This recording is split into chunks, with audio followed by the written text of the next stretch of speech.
Re-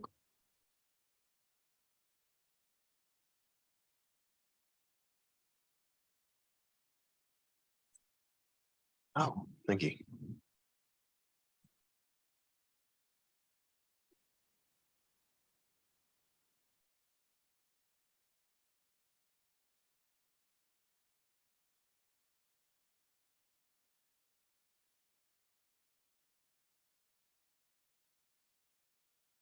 Where's the camera for the straight?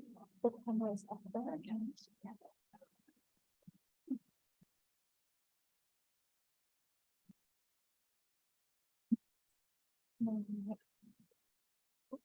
We're just waiting for another minute and we're hoping to start at 4:15 exact, hopefully.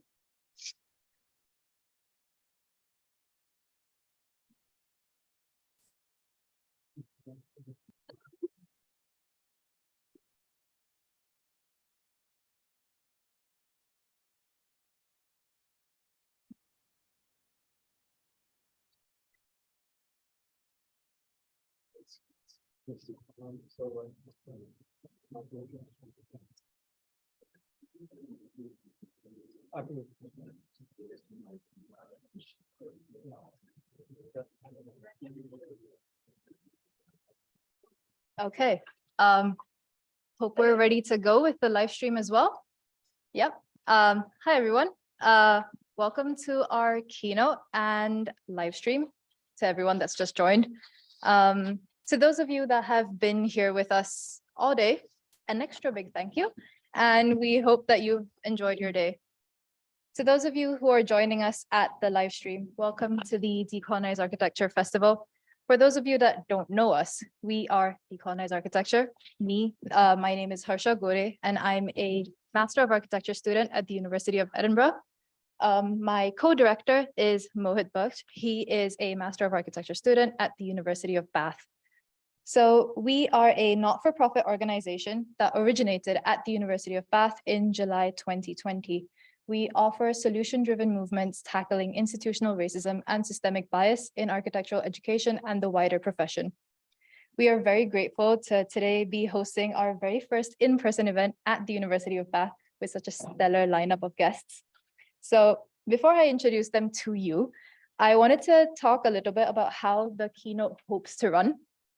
We want to take today's discussion as an opportunity to equalize the platform between the audience and the guests. We're hoping you'd ask questions to keep the conversation going and that we can have an honest and open conversation. We also have two people in the audience with mics to take your questions. They're just waving their hands up there just so you know where they are.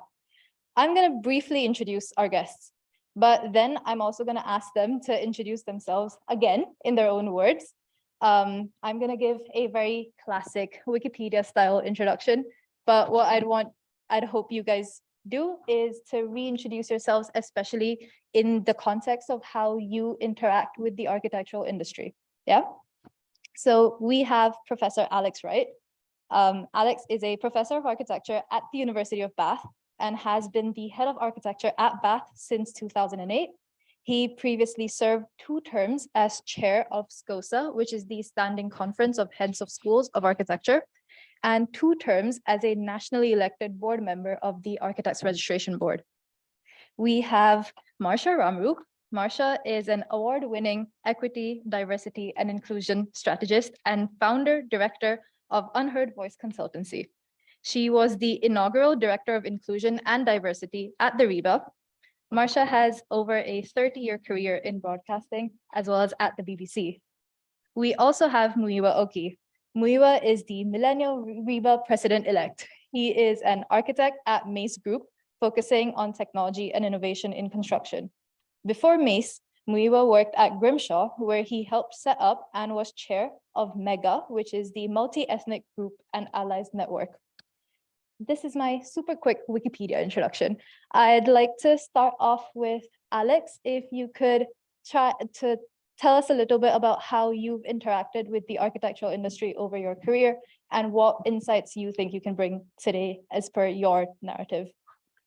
That's right. How long would you like me to speak for? As long as you're comfortable doing so. Thank you. I feel I might have terribly missed the brief in terms of what I was going to speak about, but I hope I'm going to be very personal and not at all academic. There's been some wonderful academic talks today, and I was going to give a slightly different perspective because you very kindly gave me the brief. I think was to explain how I got here and what my position is, and I took a very long view.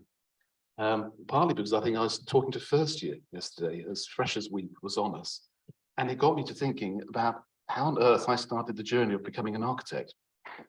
And it goes back a long way. I think almost when I was a child, I would obsessively draw plans of cities and buildings, very obsessively, to the point that I think it somewhat worried my parents. And until some of the family friends said, well, maybe you should become an architect. And at that point, they seemed slightly less worried. But I didn't know any architects. My family didn't know any architects. I'd never met an architect.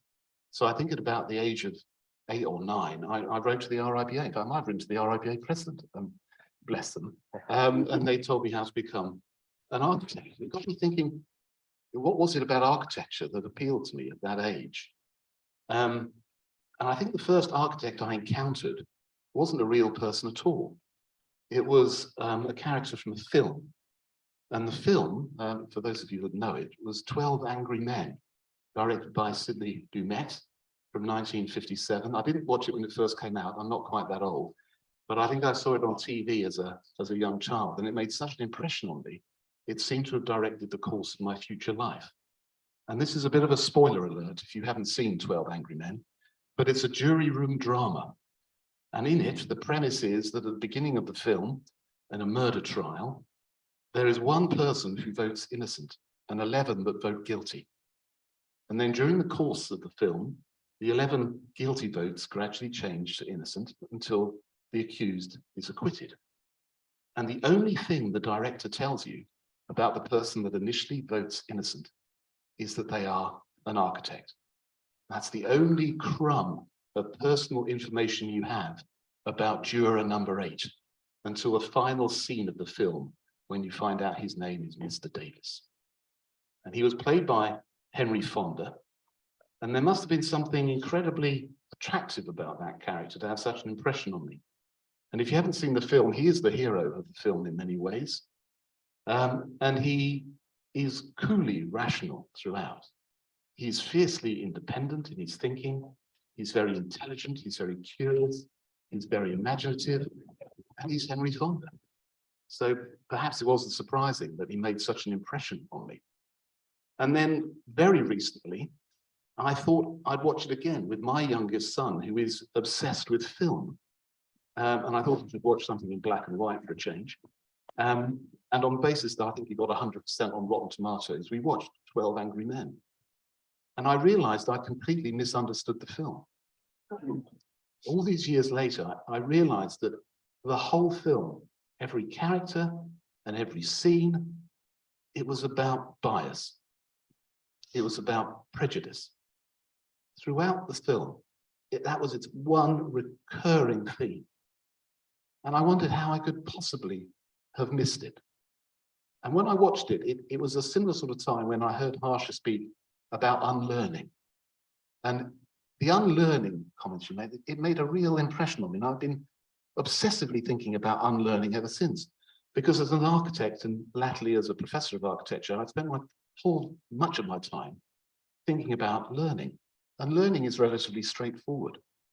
Unlearning is incredibly difficult. And I think the reason why I hadn't seen the film correctly is because I needed to have gone on an unlearning journey. And that unlearning journey has basically accelerated over the course of the last few years. And it means I now see things through a slightly different lens. And I think I want to thank DA for having provoked that journey. Because when I think about my position now, to be frank, I'm not sure what my position is. I know that I'm still, if you like, en route. I have, perhaps a little belatedly, been embarked on an unlearning journey. And that unlearning has enabled me, I think, to see things in a different way. My position is obviously head of architecture here. And part of that is I'm very proud of this school. I'm very proud of the sort of graduates that we have. And I'm very proud of the fact that we have 40 different passport nationalities in our undergraduate cohort.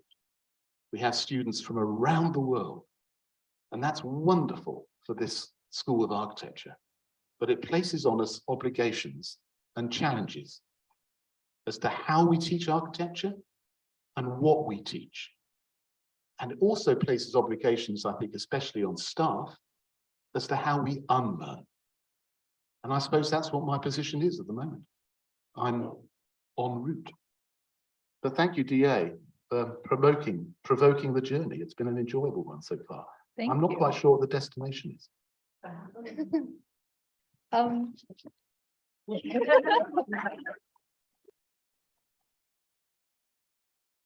I believe I didn't do any really too much justice when I gave that very, very short introduction. So I did want to quickly move on to Muyiwa, if you wanted to use your own words, please. Hi, hello, hi, hello. My name is Muyiwa Oki, and to briefly answer that question about how I got here, I'm going to take it in two ways because there is a here as how I got here as an architect, which would be biographical in some ways, and then there's here as in how I got to the position of being the RIBA president-elect. And those two are somewhat intertwined, but quite different. From a biographical standpoint, one of the reasons why I got into architecture was I had a desire to be creative. And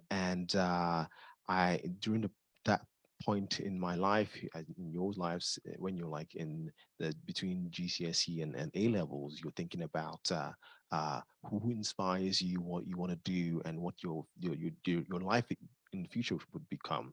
I got introduced to this architect, David Adjaye.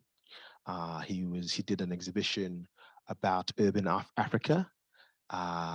Some of his characteristics, a guy who grew up in Western Africa, has made his name for himself in the UK, chimed with some of my experiences.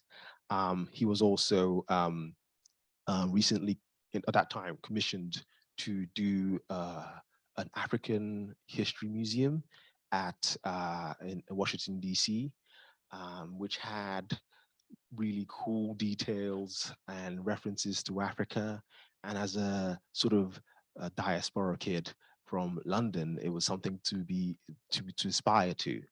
And again, in a sort of prosaic terms, architecture was something that was a combination of all the skills that I had in terms of maths, sciences, art, and philosophy.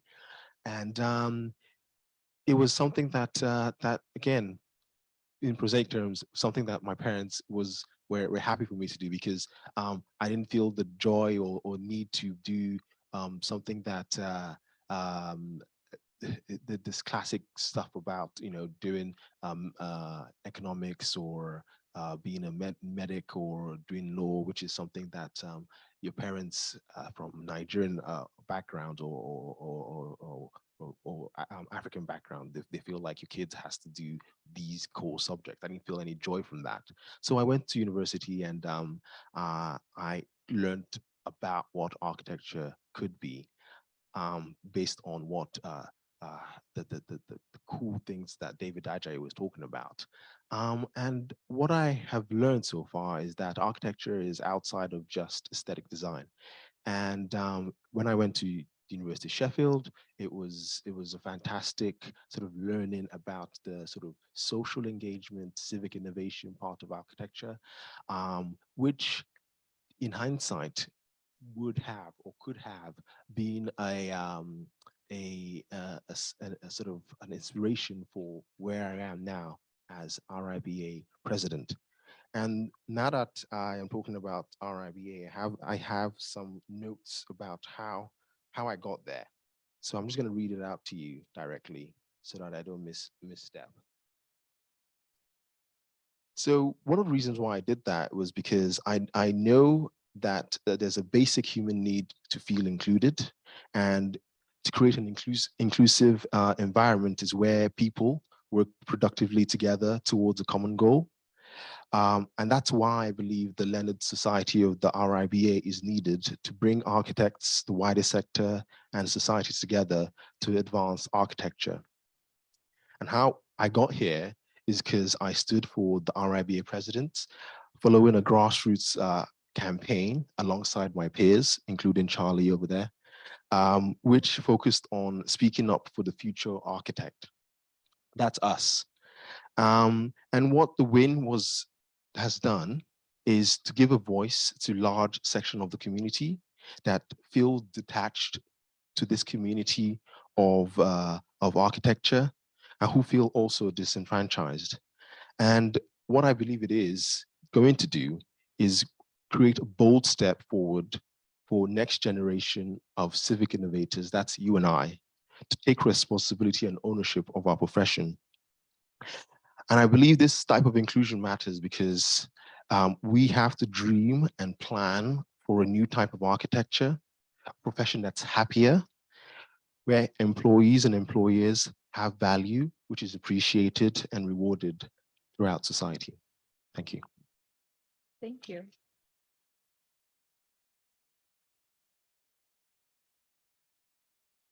I'll just go for it. Of course. Is this thing on? Yeah. Really, really great to be here. First of all, thank you both very much indeed, and thanks, Jasmine and Flora who aren't here in the building. Flora's in New York, Jasmine's in Sydney. It's amazing jet-setting group that you are, and amazing. I just want to acknowledge as well the work of Decolonise Architecture and the fact that the kind of conversations that you as the group have brought and to make today happen and to put this panel together is amazing work. So, well done. Thank there. you. So, how did I get here? How did I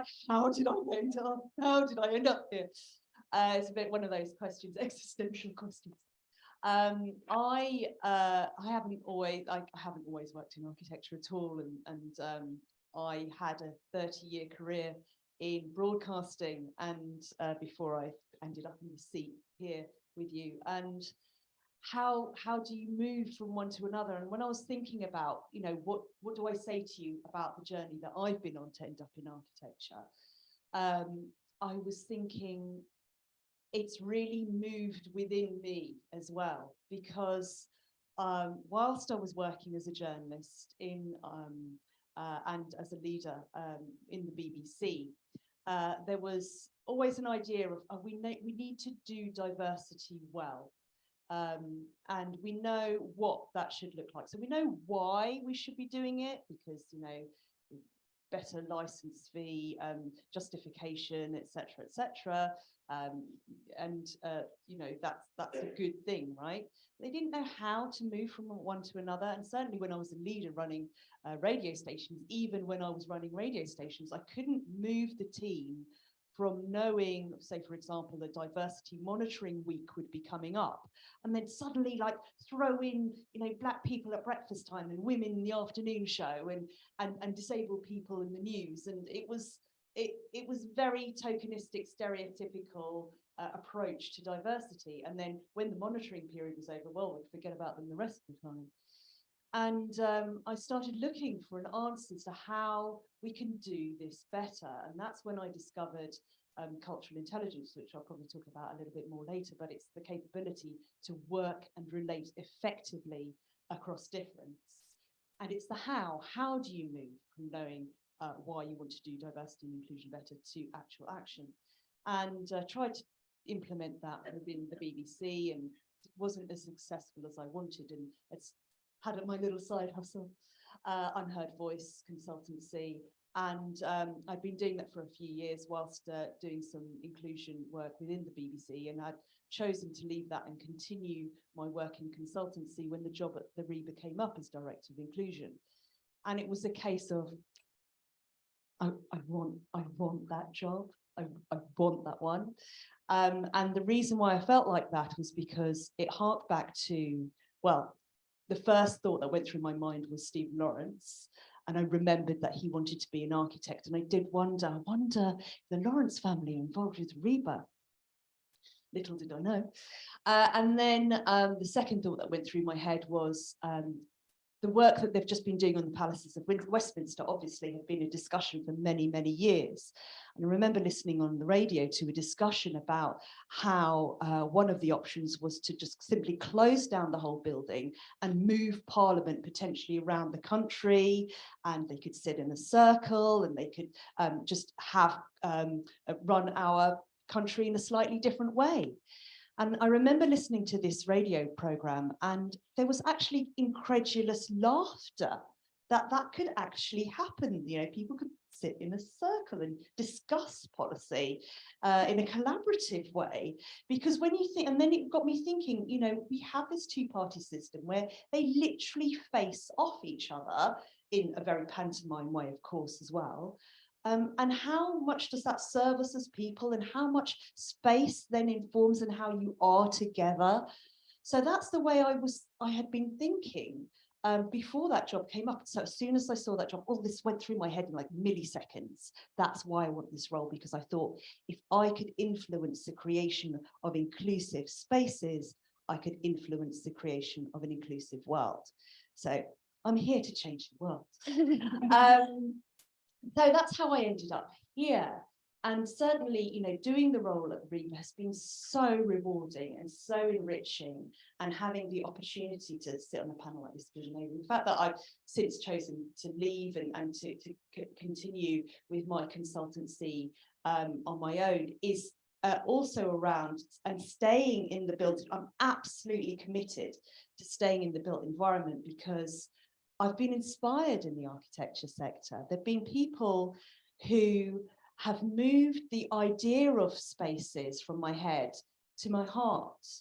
And as a result of being incredibly invested now, because also, I mean, I live up in Derbyshire and I've got family in London, and I was visiting them. I mentioned this at a recent talk at Blueprint for All, that my nephew, he's 13, and he wants to become an architect.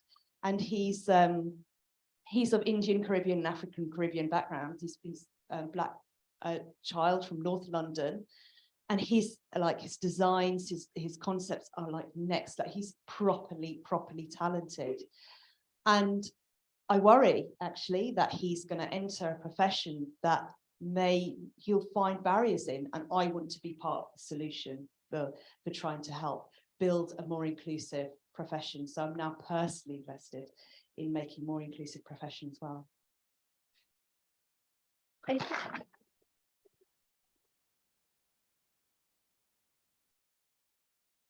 There was something that felt like a common thread throughout when each of you introduced yourselves, which is that even though all 5 of us here today do interact with architecture in such different ways, like we're all in such different parts of our journey with interacting with this built environment. But one thing that I did notice in common with all 3 of you is that no matter what position we're in today, we still feel like we have an ability to like start a conversation regardless of how many people are listening.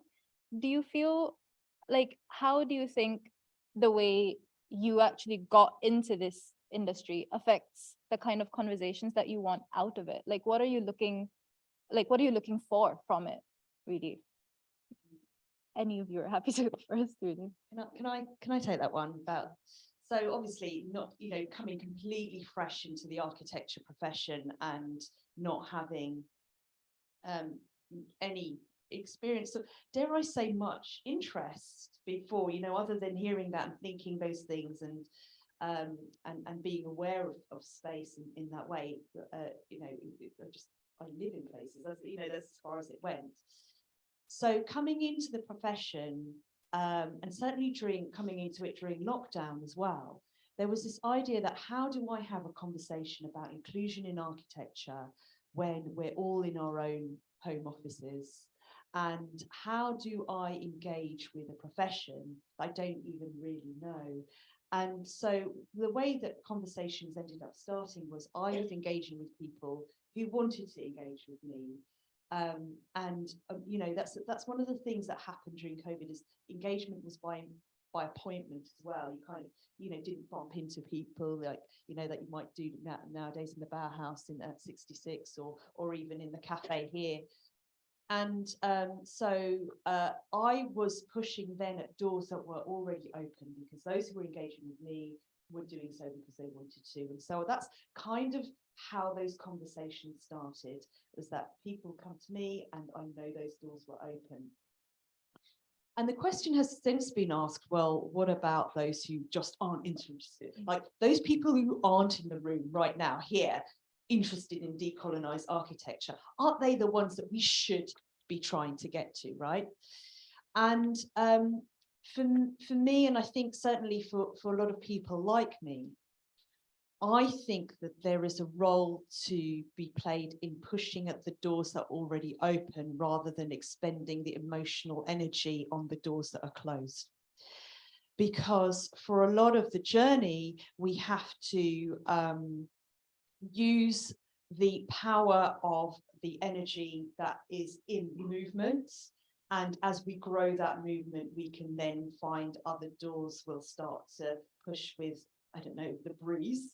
I'm losing my analogy a little bit, but certainly that sense that, you know, we start with the moment and we build the movement, and then we can create momentum. I just came up with that. Somebody wrote it down. You know, definitely being able to build on each other's energy and enthusiasm for inclusion, sustainability, the two together. Being able to create a better planet for people, as well as, you know, for this is our home, is definitely how we have those conversations, work with those who want to work with you first. Yeah. Hello. Yeah. That's a very good question, and very hard question to answer. Like, what do you want from a career? First of all, a career. If I should like explain it to myself, a career in architecture, and what do you want architecture to do? I think the common thread with us is all about how to get to an inclusive space, and what I want from architecture, and why I'm here and also talking about these issues, is that there is a role that architecture plays within society, and architects need to be aware of that, outside of just aesthetic design. And there needs to be like a cultural mindset shift, that we don't just do aesthetic design. While that is one of our key traits and the sort of core ability, we are across the board do quite a lot of things where it comes to, I say, social value and civic innovation, when it comes to like management, when it comes to aesthetic design. And well, what I want to get out of this, or get out of my profession, is create a space that we are aspired and inspired to do a plethora of things. That's where I'm coming from. And have the courage to do that, and the curiosity to do that, and we are sort of like what Marsha said, we are building on the back of the energies and the determination from our peers. You know, that's where I want architecture to go. Thank you. I think from what we've heard, I think it's quite clear that, you know, there is an appetite for pushing forward this change. And as you mentioned, you know, pushing on these doors that are already open. However, I think going back to what Marsha said in terms of oftentimes you sometimes see tokenistic solutions where people will, you know, see what will satisfy the public hunger for now, and then deflect the attention away from me. So I guess I had a question for Alex in terms of, with your experience in the governance of architectural education, while you will have, short-term solutions, how do you think it is something you can regulate? Do you think that it is possible to, yeah, I think regulate's the best word. These kind of behaviors that we all share an appetite need to be more commonplace within the environment. Yeah, I think that there is a role for regulation through our RIBA and through ARB and for those sorts of things.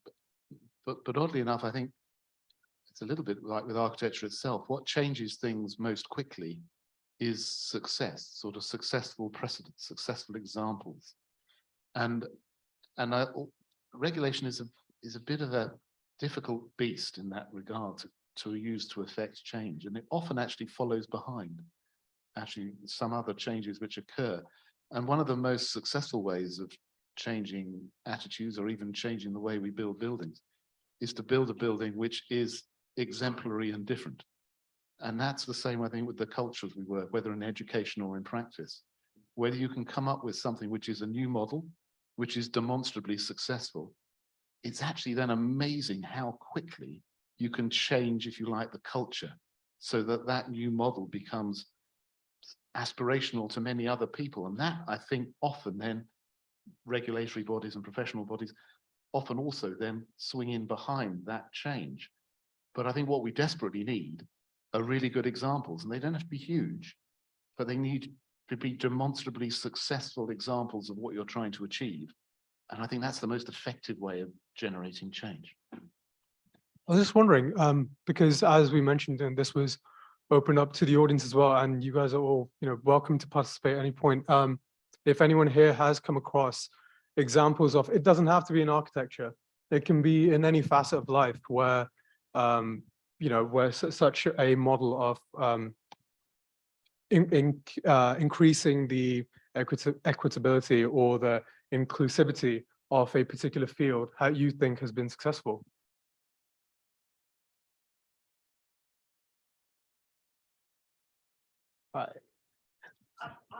Sure, yes. I think we have a mic if you like, yeah. Thanks, Eleanor from the RIBA Journal.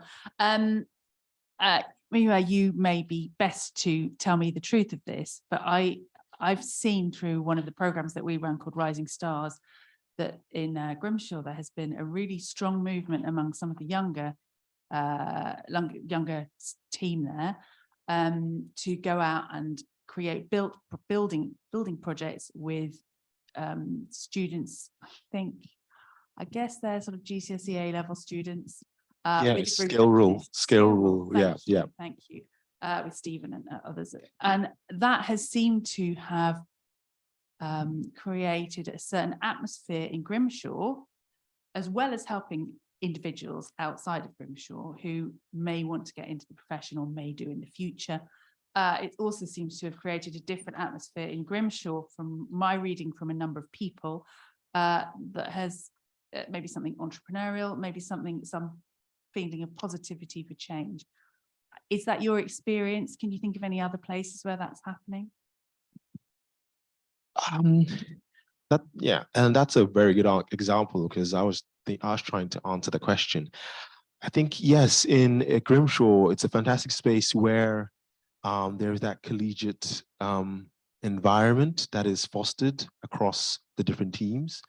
And I think there is that push as well to go out into the community outside of your day-to-day job. And I also think it's maybe because of the focus of the different types of projects that they work on. It's quite, there's a civic scale to most of their projects, and there's interaction with like multiple stakeholders, multiple consultant teams. So there's always that. For example, I worked on HS2, two big projects on my time at Grimshaw. HS2, which is like a big behemoth, takes a few years to like make two decisions. And with that, it was just because you needed to take along an entire section of North London with you, of Camden with you, to make sure that they all buy into your design. And I think that sort of permeates your core job into your sort of side hustle or something like that. And I think that model of giving us who work there the latitude to like create these community interest groups like Skill Rule and go out into the community is something that yes, should be championed. And I think there's a role, again, putting my RIBA hat on, the role to like spotlight, connect other people, other schools and places of work to that model of working, so that we can be a little bit more inclusive and think intelligently about how to make a positive impact in our community and in our profession. I think just a question I had in terms of, as Charlie mentioned earlier, like, you know, a lot of these groups there that are forming, that are advocating for such type of change, they're quite new. What would any of yours opinion be on their own responsibilities on uplifting each other, as opposed to, you know, I mean, they are all there to talk to people who, you know, they are trying to maybe change the mindset of, but what do you think is what do you believe should be the dynamic between these groups themselves? Can I? Go. Yeah, it's when I listen to the example that both Eleanor and Muyiwa just described, and talk about the kind of different groups and people who are trying to move people forward, I wonder if we aren't always coming at this from the correct direction. And you know, schemes and things, Rising Stars and other schemes that, you know, either the RIBA or Grimshaw's or other practices might have are useful. But when we're talking about inclusion in architecture, there's nothing wrong with underrepresented groups. There's nothing wrong with women. There's nothing wrong with, you know, racialized groups. There's nothing wrong with disabled people. It's the systems that are wrong, which mean that actually underrepresented groups are better represented in the profession. And so I ask people, educators and practices and organizations like RIBA and others to turn that on its head and look at the systems that need to be you know, taken apart so the discrimination doesn't happen in the first place, because that's going to lead to more sustained and sustainable change. And for that, we need to look at, well, you can have amazing policies. A lot of, you know, the practices in studios that are winning awards and everything, they have to prove that they've got EDI policies. Well, they might have amazing policies. And a lot of these large practices, fosters, have quite active staff networks, for example, the kind of groups that you might be talking about. And even, you know, really great mentoring schemes and procedures and things like that.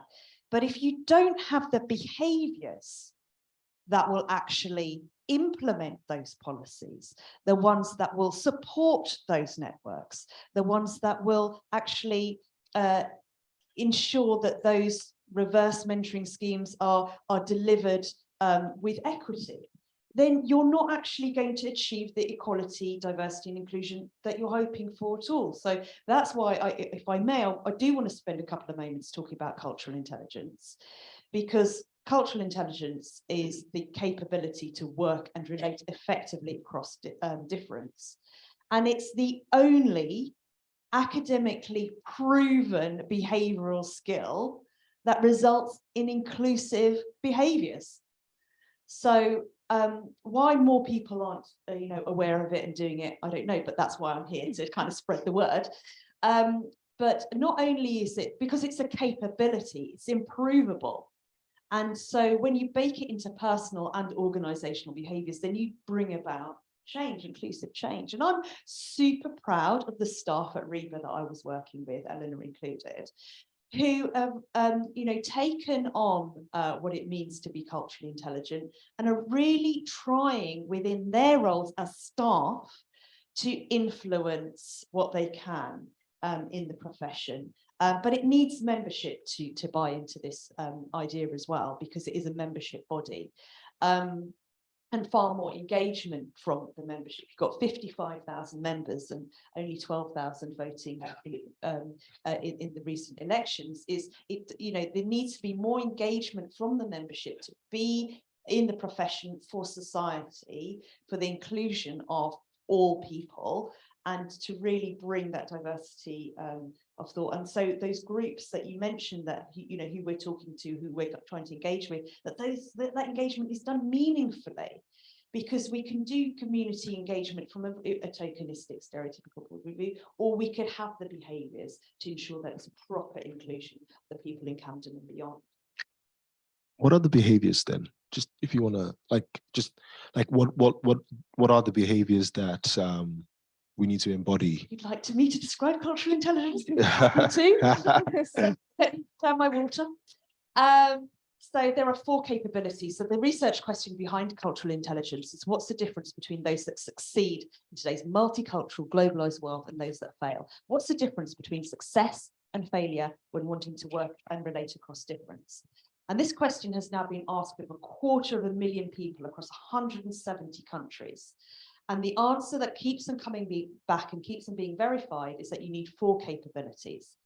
And the first is CQ drive, motivation. Do you actually want to work and relate effectively with those who are different from you? And if you don't want to, how do you motivate yourself?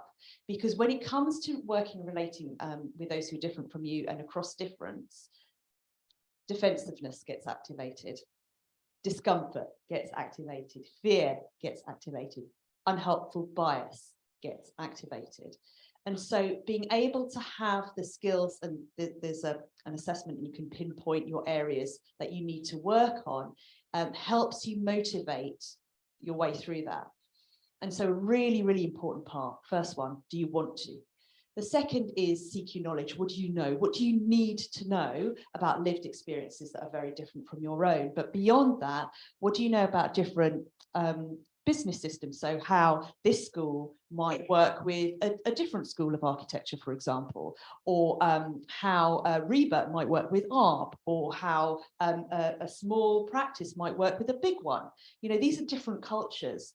And then you have language, like the language of architecture versus the language of graphic design, very different, but it's an opportunity to sort of understand all these differences. But it's such a big piece of the puzzle. And I say, because you can never know everything about everyone and everything about everything, it's so important to listen to those voices that are very different from your own and surround yourself with that diversity. The third capability I say is the most important, because if you have some motivation and you have a bit of knowledge and you go straight into action without stopping to think about what you're thinking about, then you'll act, you'll write policy, you'll communicate in a very tokenistic and a very stereotypical way. So CQ strategy, the third piece of the puzzle, is about planning, is about checking your assumptions, and it's about being hugely self-aware as an individual, as an organization. It's about power. How does the RIBA work with, like a small practice? Well, there is a power dynamic there. And so that's something that needs to be, there needs to be awareness around. And then finally, all of that stuff is happening in the background. Ultimately, people judge us on our behaviors, and CQ action, if you like, is your reputation on display. It's being adaptable and having a broad repertoire of adaptable behaviors in order to be inclusive. So when you have these 4 capabilities in high quantities and you're able to implement them on the fly as you go into personal interactions, business interactions, organizational ones, then it's academically proven, they've got 20 years of research behind this, that you'll act inclusively, have inclusive organizations, and you'll have successful results. Sign me up. Unheardvoice.co.uk.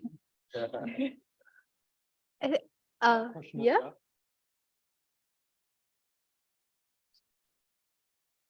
Really sorry. I'm so sorry. You spoke a lot about first approaching things that are actually open, and also, if I'm not mistaken, I'm so sorry. All right, my thoughts get. And also approaching diversity from a different standpoint. Intersectionally, I'm different things.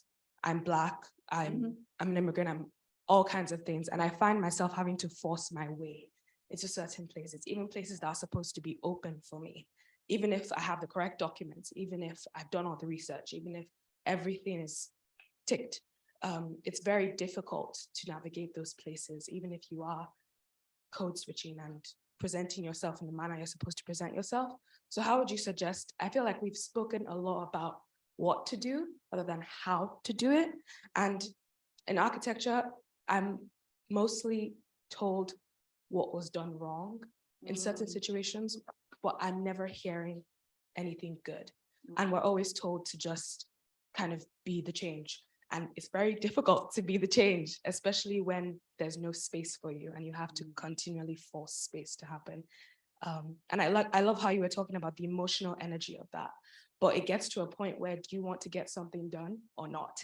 And you have to kind of move between the two. So how would you suggest we do that?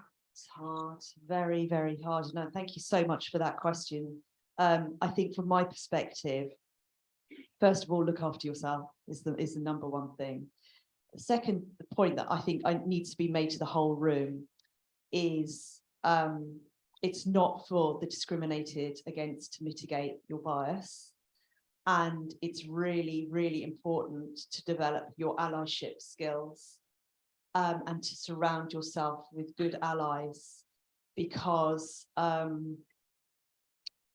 it can't be, like I say, on the discriminated against to be the person to speak up, especially when that is so loaded so often with ideas about why you're speaking up, and are you playing the race card, and are you being this, and are you, like, I hear all of that.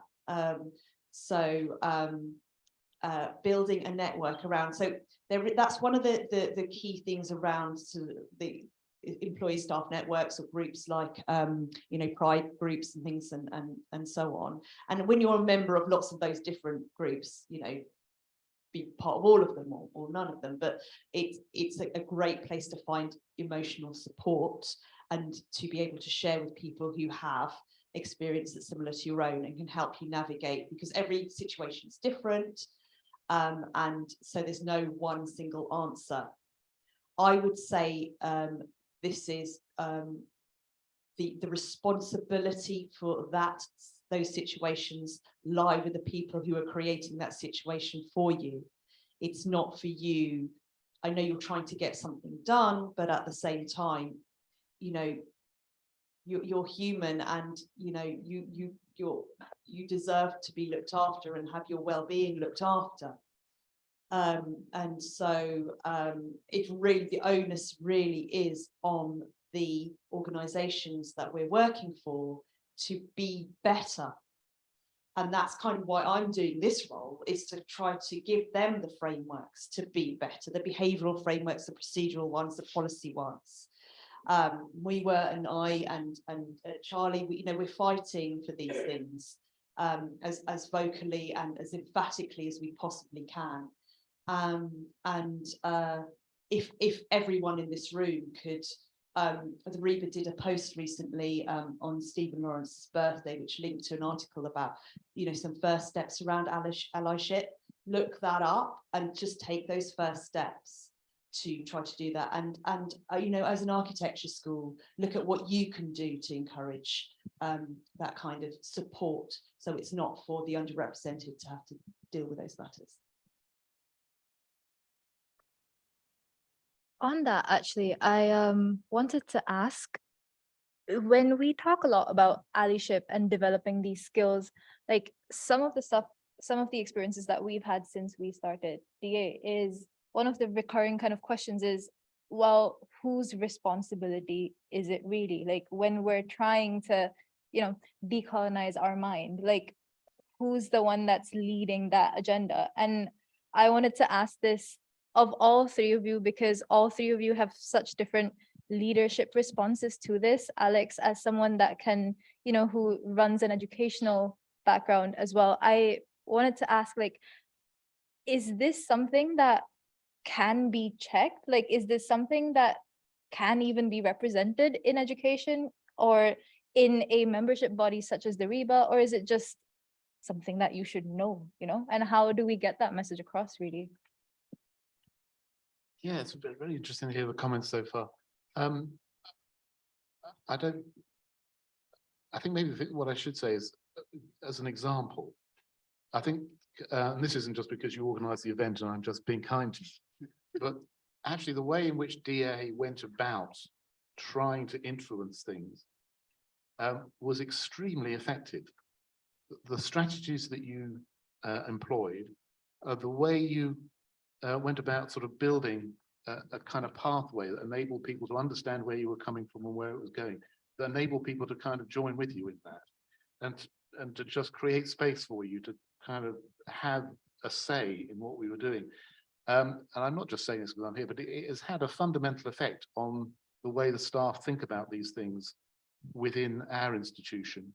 And it has completely raised awareness about that unlearning journey that I think probably for way too long we were not prioritizing nearly strongly enough. And so oddly enough, I think in a way you kind of have the answers in what you're doing in many ways. But I'd also support what's been said on the panel. The problem isn't with people who find barriers to their success. The problem lies with those who are creating the barriers for that success. And that is, I think, a problem for everyone and a problem for all of us in institutions, because it is something which has not been properly addressed for way too long. The only crumb of comfort I can suggest now is I think that actually awareness has been shifting. And I think all of the things which have happened, but not least in your election, to be honest, all of these things, actually, they shift the dial. But the trouble is it doesn't happen quickly enough. And I think it's beholden on everyone to keep, if you like, the foot on the accelerator. Because as soon as you stop moving forward, you tend to slide back. Yeah. And I think that's really why events like this are important. Every time you can raise awareness, every time you can make people self-critical in terms of the sorts of steps that we were hearing about, that self-awareness and that self-reflectiveness is absolutely critical. We teach it about design constantly. We're constantly encouraging our students to kind of step back, see their work for what it is, be self-aware, be self-critical. But I think we need to employ that same methodology and pedagogy in our behaviors as well as in our outputs. And also there's a point to make about making connections as well, and the institutions, like I think what Mohit was talking about, like these groups are predominantly always on the fringe of our society, and it's trying to find a way, a mechanism to bring that fringe mentality to the core, to the front. And I think there's a role to play with institutions like RIBA to spotlight, to connect the dots with all DA, with architecture foundation, this and the other. And I think that's where the sort of what I was talking about earlier about creating an inclusive space where people come together to work on a particular issue. And I think it's the connection, making the connections. How do you make the connections, and how deep do you continue to work together? I think that's another role or another way of thinking that we need to embrace and make sure that it's something that we are constantly doing, as opposed to just doing it on a sort of ad hoc basis. You asked about taking responsibility, and I talk about taking responsibility a lot because every single person in this room, every person on the web stream, that it's beholden upon each one of us to change what we can change about ourselves. What can we change about ourselves to make our lived experience with others more inclusive? And if we can do that, then I always say, if you can change your world, you can change the world.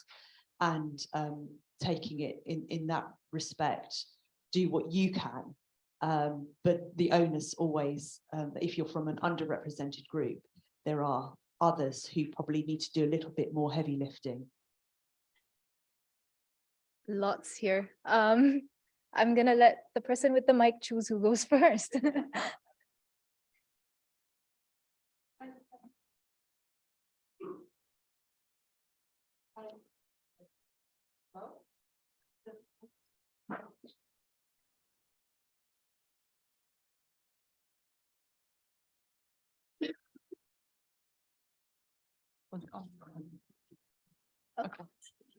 Hi.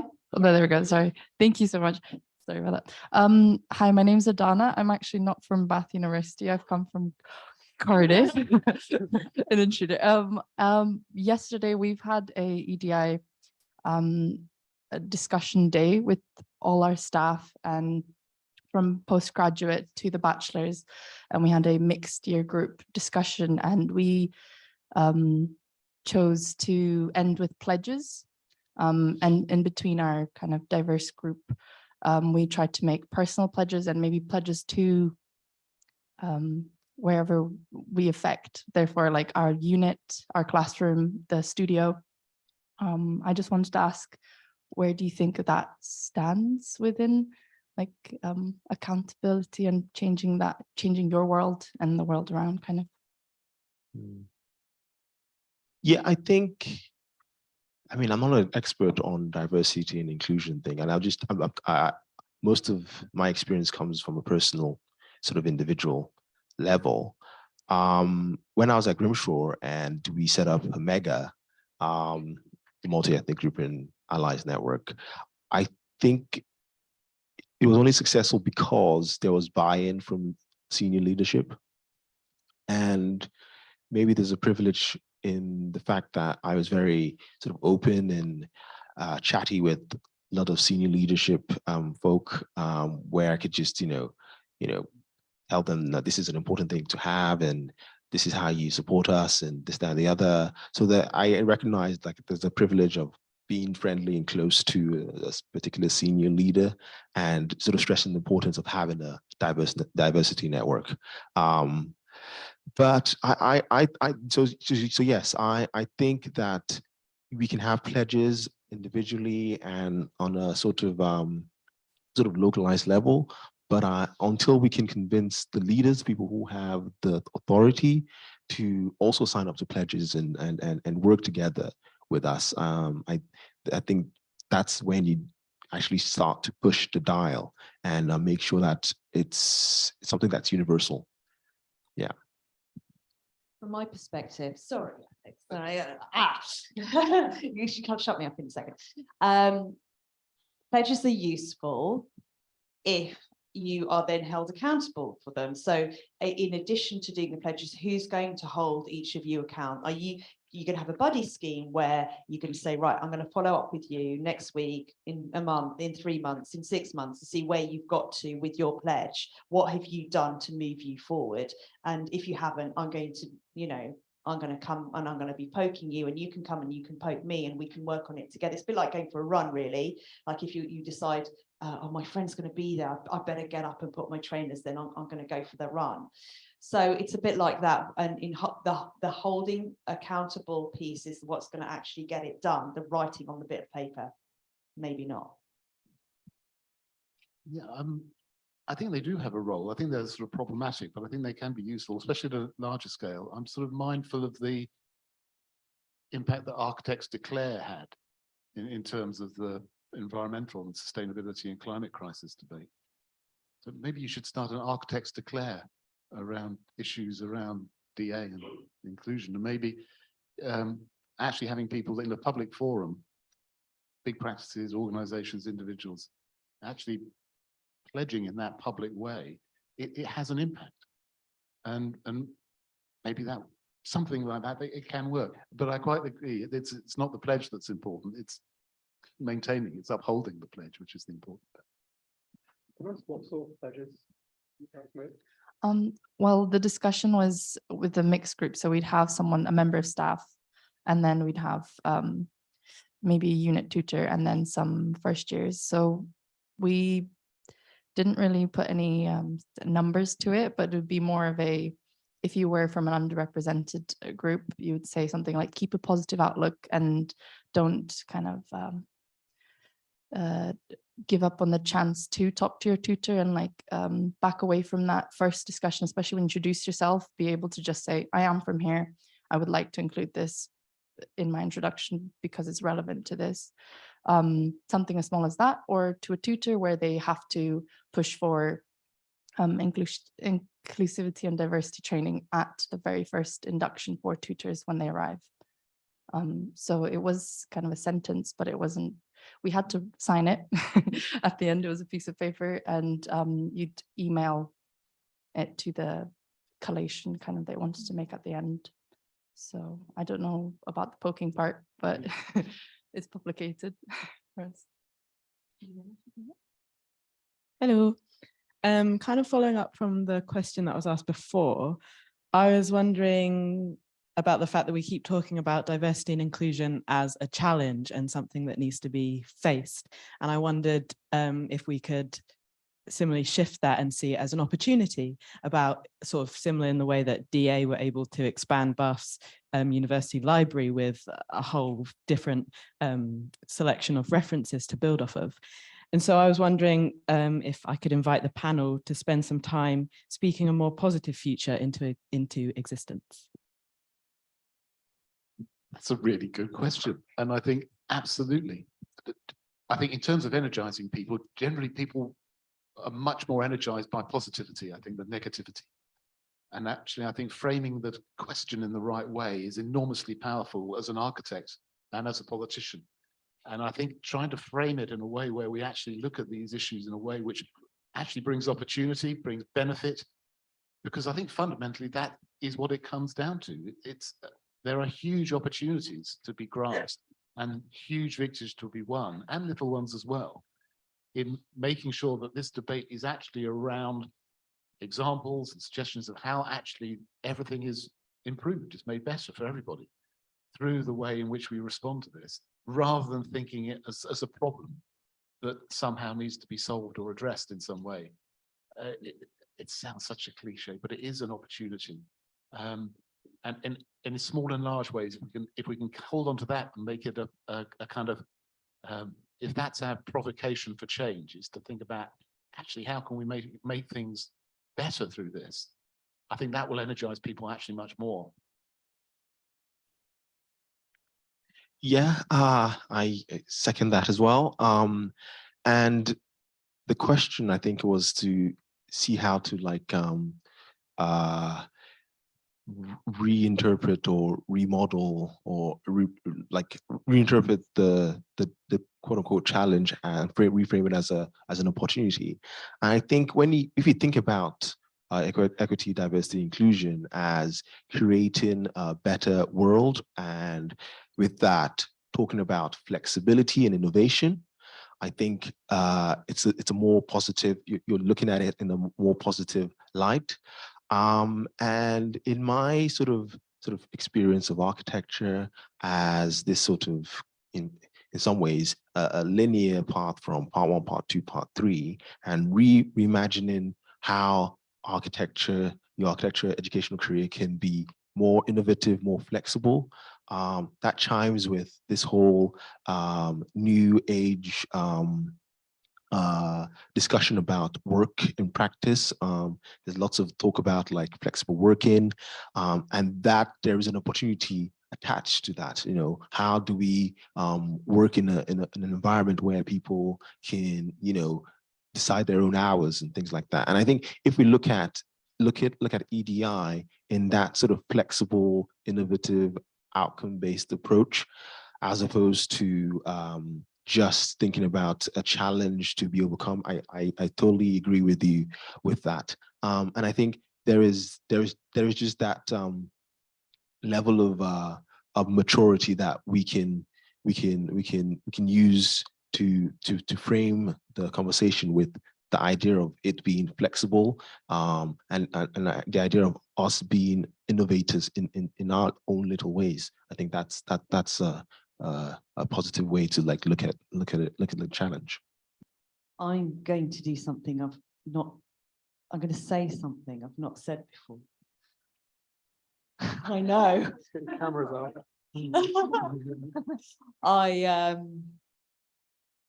going to use a 4-letter word. Love. And I think when we're talking about equity, diversity and inclusion, that human connection, which is so incredibly powerful, that bridges all kinds of barriers and borders and boundaries, really is the opportunity to build a better world. And I'm always honest with myself that that is the place that my work comes from a place of love, actually. I did, sorry. And definitely wanting to, and that is an incredible opportunity. Possibly the best opportunity that we all have as humans to transcend our difficulties and our those challenges is to reframe our work, our built environments, our sustainability, the way we look at people and the planet is through a different lens, not of challenge, but of that sense of human connection, our humanity. And it's why I'm in this work, actually. It's because of the tremendous opportunity that there is in creating inclusive environments, and wanting to build on that in so many different ways, and wanting other people to see the opportunity. And you know, we have buckets and buckets and buckets of reports and research that are coming out all the time on the benefits of a diverse and inclusive company, environment, the way it impacts on your bottom line, all that kind of stuff. So if people need that kind of extrinsic motivators, they're all out there. But also there's just, if architecture is the profession that you love, why wouldn't you want it to be better? And so it is a tremendous opportunity that we have the skills to be able to deliver, but sometimes it just takes a bit of investment as well, and reframing of what the priorities really are. I think when you mentioned about approaching this as you know, as looking at the opportunities, if you go on the our website right now, it says like we offer a solutions-driven approach to tackling racism and bias. But however, that tagline wasn't always there. And I think I distinctly remember there was a meeting when we thought that this had some legs, and we were faced with almost like a fork in the road, where either you could go down one road where it's very, it could be a confrontational group almost. There's nothing wrong with that. However, it's just like apples and oranges. Something where, where it might be a bit more in your face, or where you might be a bit more provocative, for lack of a better word, or it could be a group where it was one that co-opted those who you were trying to get on your side, if you will. Yeah, and I think that is what we sat down, and that is kind of what we wanted to do, where while there is in a completely, an equal space for people that would like to, approach this with more, say vigor, or yeah. However, I think that is kind of what we decided to focus on, where it's about, approaching it with a more of trying to get people on our side without trying to unnecessarily alienate everyone or anyone in the process. Yeah, I mean, I think we should also acknowledge as well. I don't know of any institution or company that sets out its stall to be exclusive or says it publicly, and if you think about it that way, there's a reason why everyone's here, because we want to learn a little bit more about how we can take this this desire that we already have in our hearts to the places that we inhabit. So therefore, the challenge or the opportunity is a little bit more difficult than we probably realize it could. the challenge is a bit difficult than what we realize, and the opportunity in that respect is larger, because there is a quite a lot of I don't know what the word is. It's more of a there's quite a lot to do, because there is that much that needs to be done, but we don't know exactly where to, like, how to start or where to go to, like, make sure that first we have done the right thing, but also how to report back and say, you know, the challenge or the opportunity is something that is hard to report against. And I don't know, this is a question as well for me, because I'm formulating in my head, like, so like, how do you know when change has happened, you know? Who tells you that? Yeah, I think that was one of the things that we're wondering. And similarly, in the lines of a lot of people that are advocating for, you know, such kind of a change in the environment, there's often the frustration of, you know, look how much more there is to do. Like you might get hit with like a microaggression or a statement or comment, something like that, and that kind of makes you realize that there's still a long way to go. And I guess, yeah, wanted to get your opinions on this timeline, because if we're like acknowledging that, you know, there is a problem right now, I guess at its core, like DA's end goal would be to be defunct because we're not needed anymore. Yeah. So what are like your views on this timeline that we are? Also, just to add to your Sure. questions, like, what does good look like as well?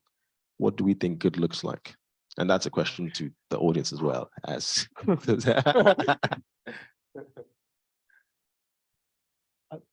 Yeah, it's I don't think at the timeline is at all easy to say, and I suspect you're going to be needed, or whoever takes over from you for an awful long time, I'm afraid, is the honest answer to your question. It's hard to follow love as well, I must admit, but I'm just going to, because I was thinking about your question and about the opportunities and some of the things that were prompted by DA here. And all monocultures are dull and fundamentally unhealthy. And generally ecosystems are rich and healthy. And one of the reasons I love architecture is because it's so enormously complex. And I love the study of architecture because there are 3,000 years and a whole world of things where people have, over that period of time, embedded their wisdom into their buildings and their built environment. And the study of those precedents and those examples is kind of endlessly fascinating. And when you could travel around the world more easily, actually the study of those things and understanding what that could bring to your own repertoire, if you like, your own kind of precedent library that could inform your current designs, not only from the kind of canon of 20th century Western North American architecture, but from all around the world over such a period of time. It's incredibly enriching. There's a sort of natural history of architecture that spans centuries and continents that for too long we have not paid enough attention to. And I think actually most of the people who are involved in teaching architecture share that entirely. And yet it took a little provocation for us to move away, if you like, from the prescriptive nature of what we perceived the criteria were for an undergraduate education, and said, well, actually, no, we could rethink that. Actually, we could frame this in a completely different way. And actually, we have such a diverse group of students able to bring their experience of their cultures into the classroom. It's going to be richer for everyone. And so that I think could go a lot further. But I think we've made a start.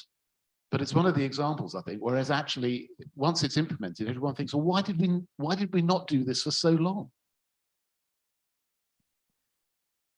I wanted to just take a moment to go back to the audience a little bit. Would you mind going here first? Thank you. Hello, I'm James, a second year architecture student here at the University of Bath. And recently I've been engaging with the section of architectural workers. SORA is an abbreviation that's a trade union that works for fighting, campaigning for workers' rights and then changing the culture within architecture. And I was just going to ask, because Muyiwa, is that correct pronunciation? You were talking at the latest meeting, and Marsha, you talking about discrimination in the workplace and inclusion. And I'd just like to ask about maybe the future of the trade union movement within architecture in order to allow a change in the culture and for more emphasis on this part of the trade union movement, because within like the profession of architecture, it's been quite underground because it's typically seen as quite a like working class movement, and to actually have it within a profession, it's quite radical. So I'd just like to ask, that's for everyone. Yeah, it's the value of the union.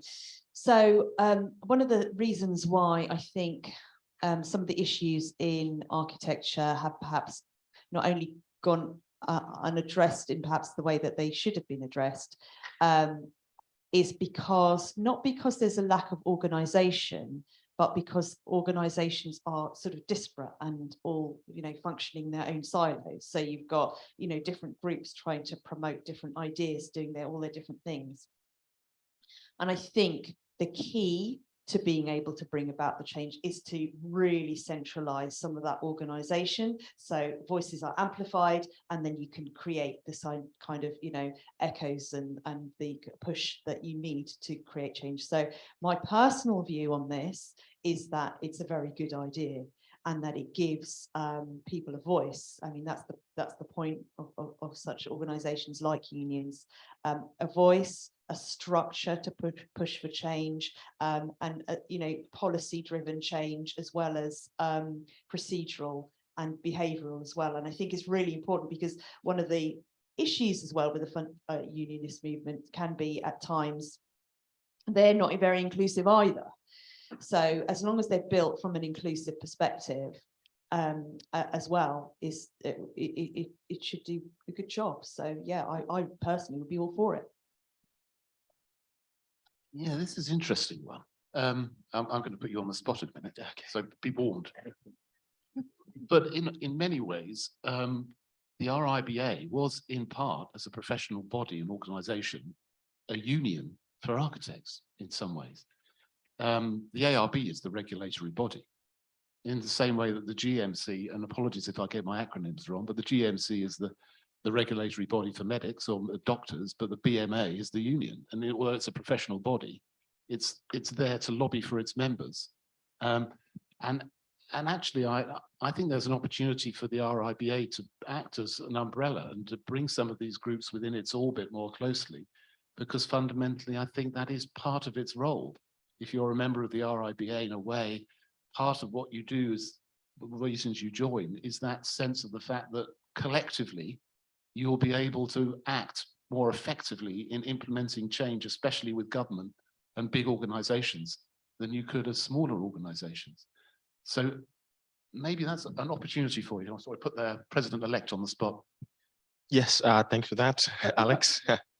I'll come back on your point, actually, with the differentiation within the RIBA and a union. The RIBA is not a union. It's a society it's a learned society where people come together to advance architecture, whereas a union is predominantly about issues to do with workers' rights. Personally, I share the same support for organizing, because that's how I got to this position. That's where I came from. Collaborating, working together for a particular cause, for a particular issue. And I support that sort of collaborative spirit to fight for an issue when it comes to exploitation within the workplace. And I think there is a synergy to be had with a learned society like RIBA that upholds a standard, and a union where the union fights for a particular voice in the workplace. And that is that synergy is the standards is written by someone, RIBA, and And guess what the union does? It says, points to the standards and says, why aren't you upholding that standard? And I think if we work together in that fashion, we're creating that environment that can be inclusive, that also it's sort of putting, like Marsha said, holding someone holding you to account or poking to say, you you haven't done it right here in this instance, and how do you get it right? How do you get it better? So yes, there's room to have a union. And like Alex said, the medical professions and other professions have unions, societies, and regulators, and they work together and to make their profession a better place to work in.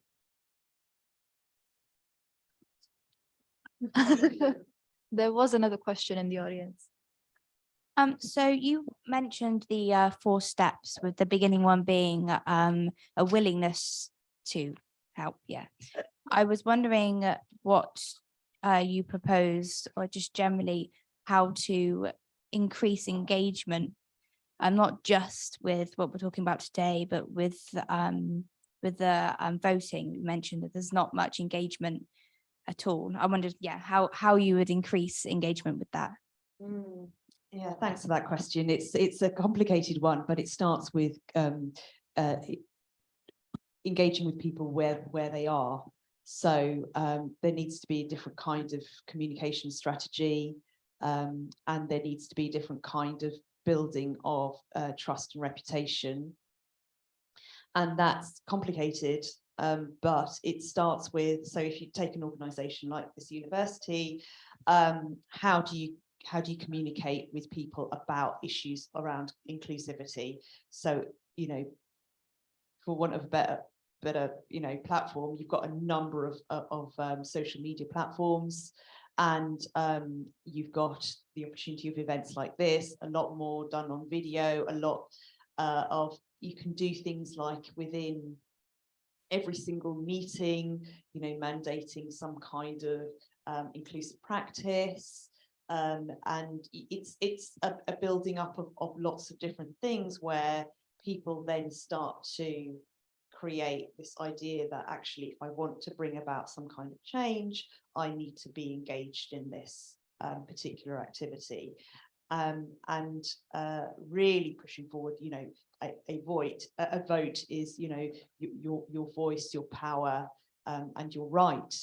And really pushing forward that if you want people engaged, you kind of, institutions, universities, RIBA, or whoever, need to really role model the benefits of engagement as well, to push forward with any kind of agenda. So it's not, there's not one thing, it's like lots of different things at lots of different levels.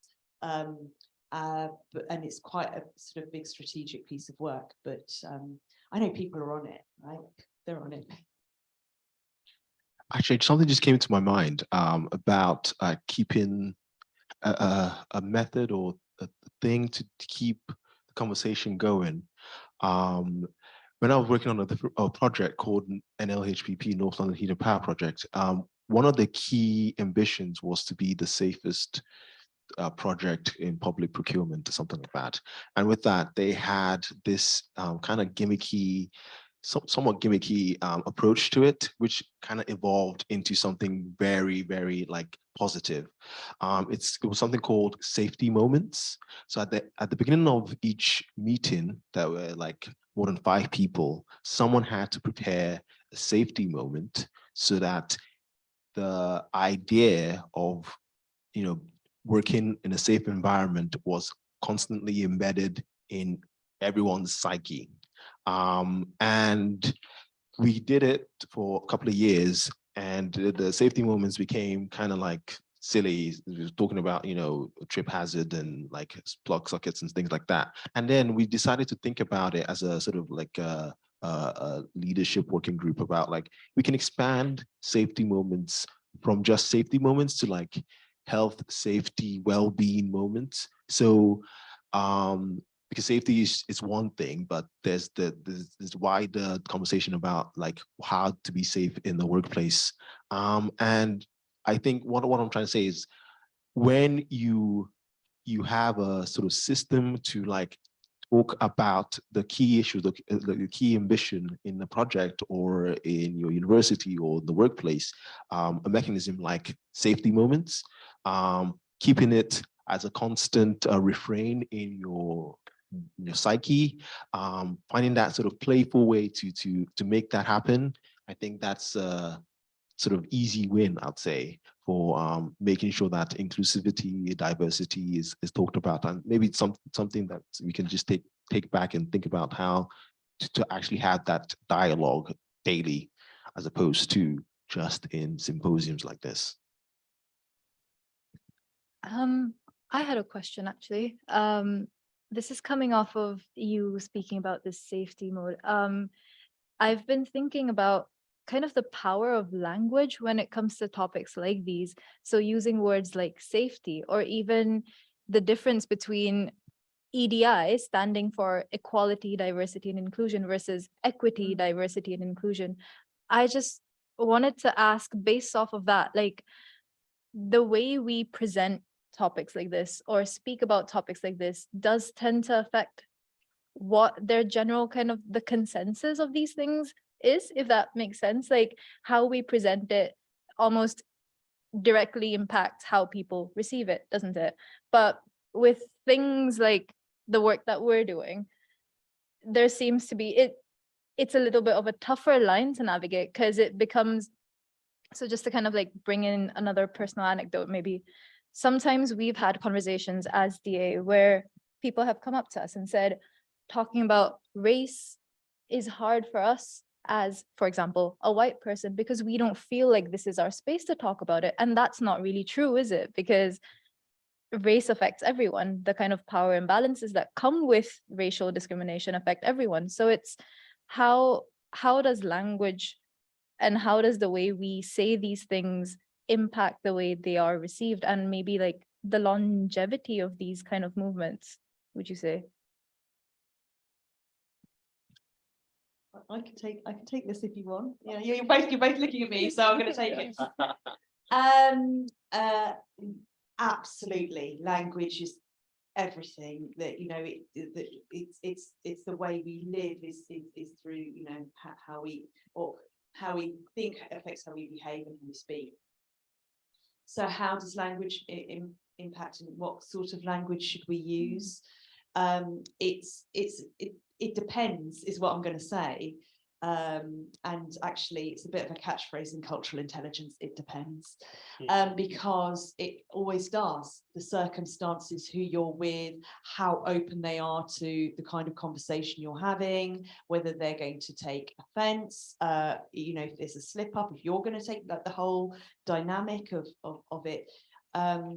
And so when it comes to inclusive language and being inclusive around language, is actually the key learning is how to manage mistakes, I think, because the intention doesn't always equal impact. And so say if I set out to have a conversation, and if I may, and because I do this myself, I'm going to call it out, during the whole of today, we have been using the term guys, for example, when we're referring to everyone. So you guys, I don't know if you guys want to do this. I do it all. I mean, I say it all the time. Now, I personally don't find that excluding, but I can appreciate that some people might. And if someone comes up to me and says, Marsha, look, you use the term guys and you didn't self-refer at that point, I want, you should know that that didn't land with me. I think you should be using terms like everyone or all or whatever. I will, then my process would be is to acknowledge, I hear that I've upset you and I'm sorry, to listen to their reasons, to learn from it, reflect on that learning and move forward differently. We're all human, we make mistakes all the time. We may try to be inclusive in our language and fail, and we're going to, because we're human, but all failure is a learning opportunity. And to acknowledge, listen, learn, reflect, and move forward differently around language is a key method to be able to manage those situations well. There is no one way to do inclusive language. the way to do inclusive language is to listen to all about what their preferences are and take it from there. When it comes to talking about whiteness and race, there is a plethora of great books. If you're white and you want to know more about what it means to talk about race, there's even a book called Why I'm No Longer Talking to White People About Race by Renee Lodge. You've got White Fragility by Robin DiAngelo. David Livermore's just come out with Digital Diverse Divided, How to Talk to Racists. There's, Superior by Angela Saini. Like, there are so many. If you're uncomfortable with talking about race, go and read up about it before starting on that journey, and it will just help. Actually, following on from that, I had another question. This entire process is about learning constantly, isn't it? And maybe this is like a fun little callback to you mentioning unlearning, Alex. But this question is for all of you, really. Is there a certain, like, I feel like the phrase education, or when you're in your educational journey, kind of implies a beginning and an end to it. Is there have you in your kind of careers and personal lives noticed a certain point in your life where this education played a bigger role in the way you kind of like work in your kind of professions, if that makes sense? I'm put in the mind of a couple of quotations, both of which I use very rarely because I'm not terribly sure if they're accurate. But one, I'm going to paraphrase this and get it wrong, terribly bad academic practice. But one of them, and help me if you know who said this, your education is what you're left with when you've forgotten all you know. And I always thought that was rather dangerous, because I'm not sure if it is like that at all. And I think in thinking about unlearning, that's what I like. And I'll talk personally, because I fear that I'm of a certain age where I probably acquired various types of educational norms, various types of learning that are actually now inhibiting. And that's what I meant in that kind of unlearning journey. And it is much more difficult to unlearn something than to learn it. And so I think actually, I don't think there is an end to that. And that's why I do worry a little bit about some of the language we use. You gave an excellent answer just now about language, because language is important. But I think there is some, do you know, I'd like to be a professor of unlearning. I mean, I think there's so much ground there. But the more I think about it, the more important it is, because actually a lot of what you do as you move through your life is actually not about learning. It's about unlearning and responding and changing and giving up things you want, tenets that you once held dear, and moving on and realizing that actually you need to move your whole frame of reference educationally and intellectually. And that unlearning process is actually very empowering, but it's very difficult. So I share your unease sometimes about the way education is framed, this kind of idea that there is this period of education. Isn't correct. May I pick up off the back of that? Absolutely, I love that idea of professor of unlearning. There's a saying in cultural intelligence and in sort of cultural awareness that whatever you think might be true, the opposite may also be true somewhere in the world. And certainly, you know, really, again, another really key part of being culturally intelligent is really understanding different perspectives. When the perspectives are so different from your own, you think someone else is wrong. It's not that they're wrong, it's just different. And what's acceptable and familiar to you about what you're learning, that, okay, that's the truth. Actually, it may not be to somebody else. And again, it's just a matter of perspective.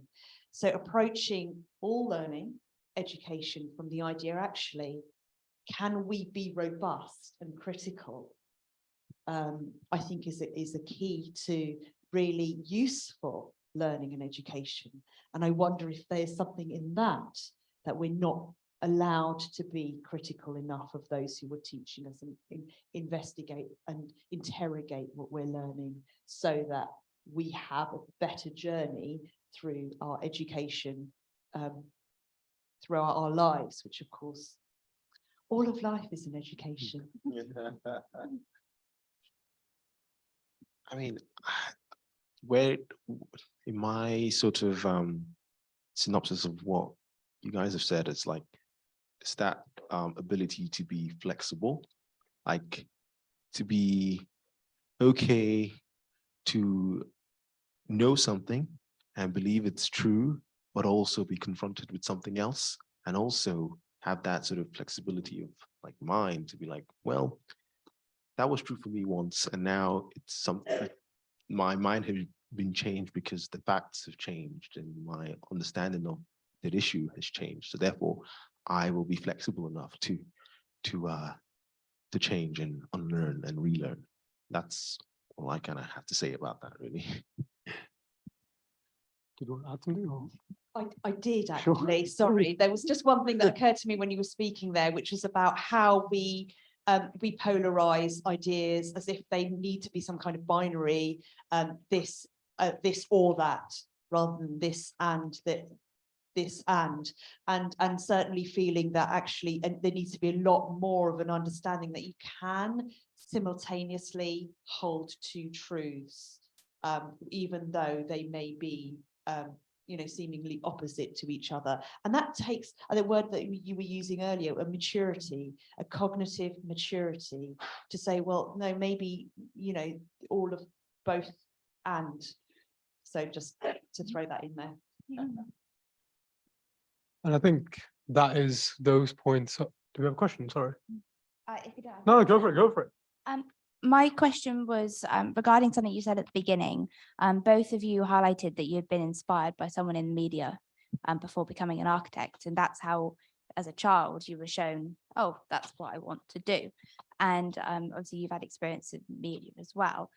I wondered regarding the closed doors, whether there was a way to change people into open doors, and where the line is between when you class it as a closed door and when it just, you need to approach someone in a different way, and maybe what medias can be used to do that. I mean, like when you need to knock the door, for example, knock on the door rather than just expecting it to be open. Yeah, really, really, really good question. Do you want to take that? I'm thinking. Okay, you're thinking. Okay, well, I'm very good at filling, so I'll fill whilst you think. Yes, there are different ways of approaching it, and sometimes when you do something in a, I've had this idea for ages that there really should be a television program about diversity and inclusion, which I don't know, it would be interesting with lots of different guests and it could be fun, a bit like the One Show, and I would host it. So, I think there are opportunities. There are obviously lots of podcasts, but it does take that initial curiosity from those who want to engage in this conversation. And we've got to accept that we live in a world where there are certain people who have power and authority, and those who are underrepresented in those areas. And those that have that power and authority don't necessarily want their door to be knocked. Thank you very much. And so recognizing that actually we need to start from a different place, coming through the back door, then maybe that's kind of what we have to do.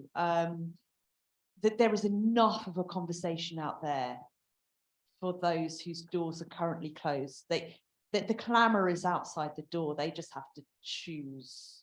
I think that they are at a point of choice. That's my belief, but I'm not from that demographic, so maybe that's just me. I'm coming from a place, like coming from a Nigerian background, where we believe that every door is for us to knock on and go through. Is like it's hard to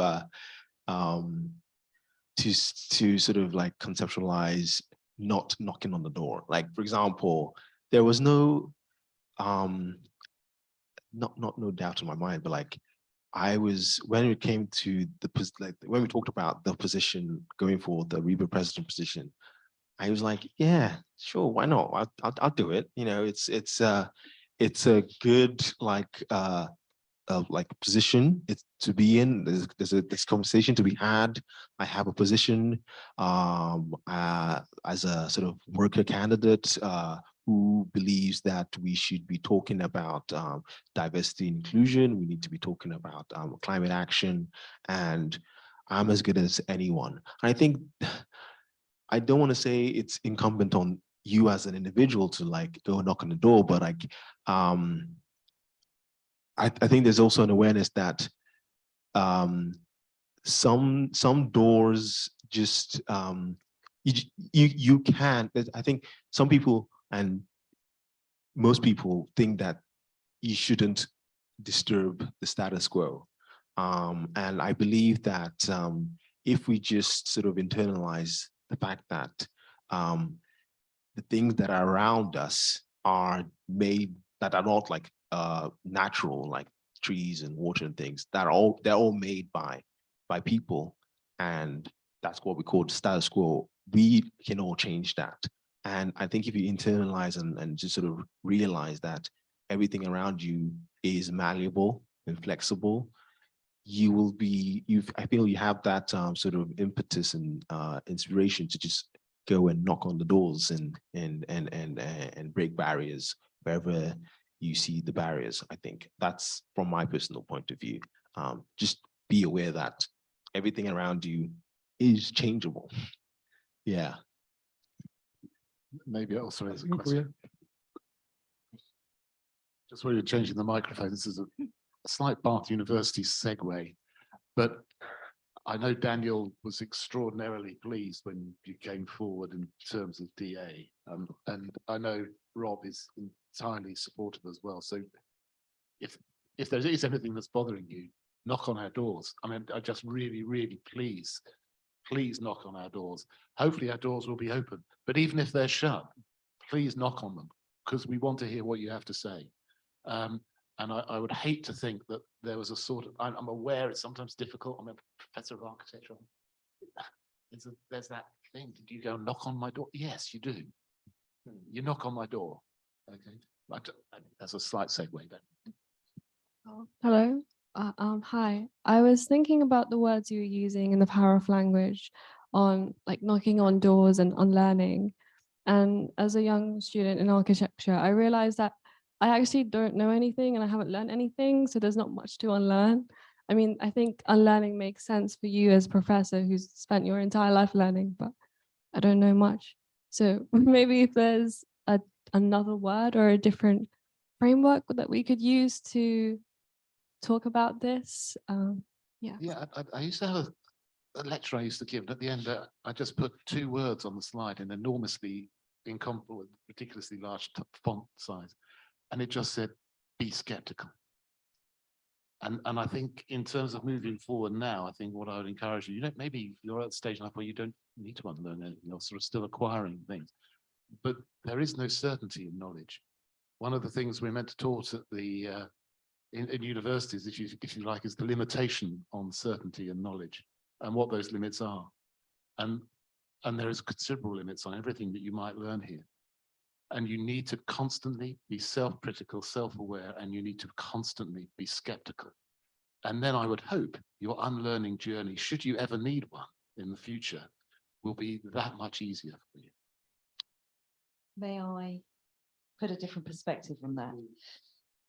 I would say rather than that, be open, and that the different perspectives that may be an opportunity to learn from, as well as just being skeptical, is just actually being open to those different ideas that the opposite may also be true.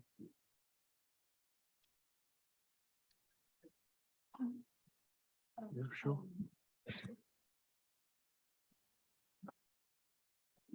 All the action's been on this side. I'm really sorry to hijack the panel, but also as a student, even as a new student, as a first year, you do know a lot. You've had a whole lifetime Here, of you experience so absolutely far. do. Shed So loads. even if the things that you need to unlearn isn't necessarily architectural education, you've had a primary school, a secondary school education, which would have been passed down from generations before them. You would have experienced a family or an upbringing by carers who would have been influenced by their own upbringing. So we've got all of these sort of generational things to unlearn or build from if they were positive. So there's always space for reflection, not just if you're like decades into your career or not. Thank you. Well, unfortunately, I think that is all we have time for today. I just want to say, no, please can we have a big round of applause for our panelists. Thank you so much. And also yourselves. I mean, thank you so much for taking part, asking questions, the workshop, just participating and, sticking around for the entire day. I think this has gone, I also saw some of you taking notes as well. So something's gone right today. And yeah, no, and I think we had a couple of thank yous as well. Firstly, Rob, I think this whole thing started when March. I think Rob has helped us since day one in setting this entire thing up. And honestly, could not have been literally done without him. So please, with this round. And yeah, also the amazing team of volunteers we had today, Caesar, Noah, Shan, Irene, Charlotte. I think they have also made the whole thing happen, especially Shan, who was with us in the trenches until 6:30 a.m., making sure that this whole thing came together. So thank you so much. And yeah, I don't know if you, yeah. And just a last thank you to the three of you. We're so, so honored that you wanted to share this space with us. And we're so glad to be able to speak to you and to offer this to whoever wanted to join us. Today Not has sure if been- it's my place, but can we have a huge round of applause for DA as well?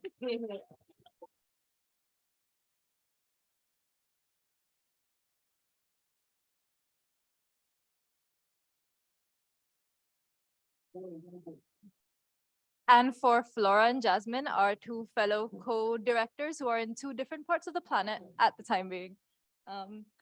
Yeah, so just a final thank you, really. Today has been a mammoth day. And this is really, honestly, one of the best outputs we could have ever imagined. And we're so honored that we were able to speak to you and to everyone here. So thank you so, so much for our very first in-person event. This has been brilliant. So thank you so much.